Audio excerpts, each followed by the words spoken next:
Hello guys, আমি Deep and welcome back to my channel Deep exclusive. So এখন আমি এই ভিডিওর মধ্যে কথা বলবো মির্জাকে নিয়ে, এবং মির্জাকে নিয়ে একটা দুর্দান্ত বিষয় নিয়ে কিন্তু কথা বলবো, এবং তার সঙ্গে সঙ্গে মেদান এবং বিএমসিএমকে নিয়েও কিন্তু এই ভিডিওর মধ্যে কথা হবে। সো প্রথমে যদি আসি মির্জাকে নিয়ে, সো মির্জার অ্যাডভান্স বুকিং কিন্তু সেই ফুল ফ্লেজে কিন্তু সত্যি বলতে স্টার্ট হয়নি। মির্জার অ্যাডভান্স বুকিং হয়তো আজকের থেকে বা কালকের থেকে হয়তো ফুল ফ্লেজে স্টার্ট হয়ে যাবে, বাট আজকের থেকে কিন্তু মোটামুটি বড়ে মিয়া ছোটে মিয়ার অর্থাৎ বিএমসিএম এর কিন্তু ফুল ফ্লেজে অ্যাডভান্স বুকিং আমাদের কলকাতায় কিন্তু স্টার্ট হয়ে গেছে, এবং ইনক্লুডিং অল ওভার ইন্ডিয়া কিন্তু আজকের থেকে ফুল ফ্লেজে অ্যাডভান্স বুকিং কিন্তু স্টার্ট হচ্ছে বিএমসিএম এর, এবং ম্যাদানের কিন্তু মোটামুটি অ্যাডভান্স বুকিং স্টার্ট হচ্ছে।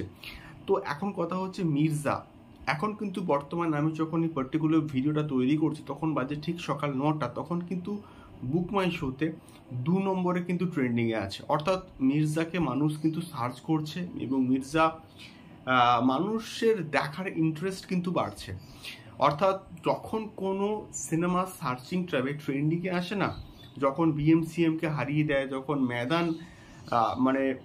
মেদান এবং বিএমসিএম এর মতো বড় একটা প্রজেক্ট আসে এবং তাকে হারিয়ে দিয়ে সার্চিং ট্র্যাবে একদম প্রথমের দিকে আসে, তখন এটা বুঝতে হবে যে মানুষের এই পার্টিকুলার প্রজেক্টটাকে নিয়ে হাইপ কিন্তু রয়েছে, এবং মানুষ এই প্রজেক্টটাকে নিয়ে ইন্টারেস্টেড এবং দেখতে চায়।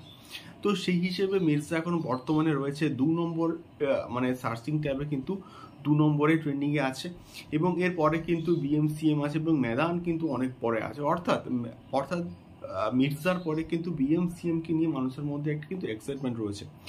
তো মির্জার এখনো অবধি কিন্তু একটা জায়গাতেই অ্যাডভান্স বুকিং স্টার্ট হয়েছে, এবং সেটা হচ্ছে উমা টকিজ বকরাহাট, এবং এর পরবর্তীকালে হয়তো আজকের সন্ধ্যে থেকে বা কালকের সকাল থেকে হয়তো ফুল ফ্লেজে মোটামুটি মির্জার অ্যাডভান্স বুকিং স্টার্ট হবে। এবার বিষয়টা হচ্ছে বিএমসিএম এর ক্ষেত্রে, বিএমসিএম এর ক্ষেত্রে না অনেকগুলো কিন্তু শো পেয়েছে এখন অবধি, এবং আস্তে আস্তে হয়তো শো সংখ্যা আরও বাড়বে, আরও সিঙ্গেল স্ক্রিনস কিন্তু ইনক্লুডেড হবে, এবং আশা করছি যে এর মধ্যে কিন্তু একটা ক্ল্যাশ হবে যে বিএমসিএম এবং হচ্ছে আমাদের মেদান, এর মধ্যে কে বেশি শো পাবে। অবশ্যই দুটো সিনেমা ভালো হবে, এবং দুটো সিনেমাকে নিয়ে হাইপ রয়েছে। আমি চাই বাংলাতে মির্জাই রাজত্ব করুক, এবং বাংলাতে মির্জা রাজত্ব করবেও, এবং সিঙ্গেল স্ক্রিন জাস্ট কাঁপিয়ে দেবে, এটাকে নিয়ে কোনো রকম সন্দেহ নেই। এবং অঙ্কুশ তো অলরেডি বলেই দিয়েছে যে সিনেমা হল স্টেডিয়াম হবে, এবং সেটা শুধুমাত্র সময়ের অপেক্ষা। 10th of April কিন্তু মুক্তি পাচ্ছে, এবং সবাইকে রিকোয়েস্ট, যখনই মোটামুটি অ্যাডভান্স বুকিং স্টার্ট হবে তোমরা অবশ্যই অ্যাটলিস্ট হলে গিয়ে মির্জাকে সাপোর্ট করো। এটা প্রচণ্ড কিন্তু দরকার। সবার আগে বাংলা সিনেমা কিন্তু দেখতে হবে, এবং এটাই হচ্ছে মূল মন্ত্র হওয়া কিন্তু উচিত। তো এটাই মেনলি বলার ছিল। তোমাদের কি মতামত আমাকে এই সম্পূর্ণ বিষয়টাকে নিয়ে অবশ্যই কিন্তু কমেন্ট করে শেয়ার করতে পারো।